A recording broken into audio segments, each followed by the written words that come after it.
Okay, so we got cut off there. I actually hit my 15 minutes, but what I was saying was that for a Ferris wheel, the velocity is a maximum because, like I said, the faster you go, the smaller this normal force gets. Once you get to a point where it's zero, if you go any faster, the object in the Ferris wheel sitting right here has enough velocity that it can move fast enough that gravity can't keep it next to the seat. So again, it'll become a velocity. So it is a maximum velocity for a Ferris wheel.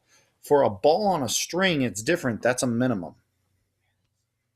Okay, it has to do with where these forces are oriented, because this one has a support force that keeps you on the circle. You can go slower than this velocity and still travel in a circle because the Ferris wheel is actually holding you up.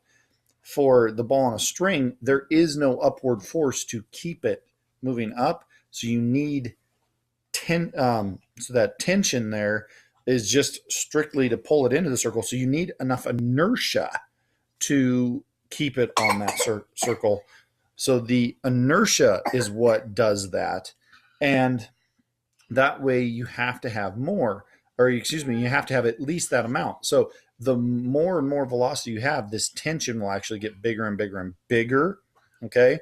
But it's zero when that's at a minimum. So when you hit that minimum, all right, what ends up happening is it will stay at that radius for that circle. If you go slower than that, the object will still move in a circle. It will just move in a smaller radius. Okay.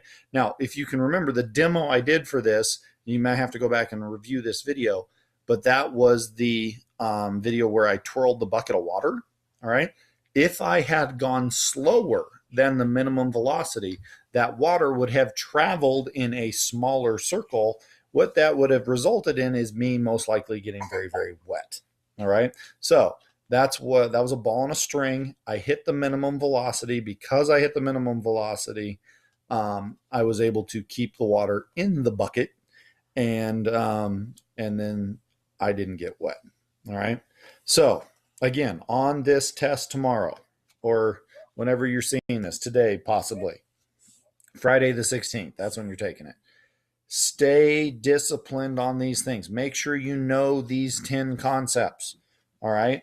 Make sure that when the question is asked, you have the discipline to not pick the tempting and good-looking answer, but instead pick the one that you know is true. So stay disciplined and pick the answer that you know is true. Oh, one last thing. When you're doing a test strength problem, like there will be on the test, hint, hint, hint, and like the one I have either done in class or sent to you with an email, you should always, always, always test the strength where the tension is highest. So if this is a ball on a string, which is what a test strength question will be, at the top, all right, you will have a force of gravity and a tension going down. Remember, both of those are if we add those together, are the centripetal force. But at the bottom, all right, you'll have a force of gravity going down, but a tension going up, and the acceleration has to be that way. Now, if you remember, these two things added together equal the centripetal force. Over here, these two things added equal the centripetal force, and this centripetal force is equal to that centripetal force. So that means this tension is bigger than this tension. So if an object is going to break at a certain velocity, it will do so at the bottom of the circle, not at the top. So make sure that if you're doing a test strength type of question, you solve for it at the bottom of the circle. The strategy would be here is, if you didn't remember that, would be to test it at both. So solve the problem for the top, solve the problem for the bottom, and figure out which one's bigger. All right, and look at the one that's bigger. That's where it's going to break. Okay. All right. If it is going to break, that's where it would break. All right. Hopefully this is helpful. And hopefully I will have this have this to you in enough time where it can make a difference for your test. All right. Thank you so much, and we'll talk to you later.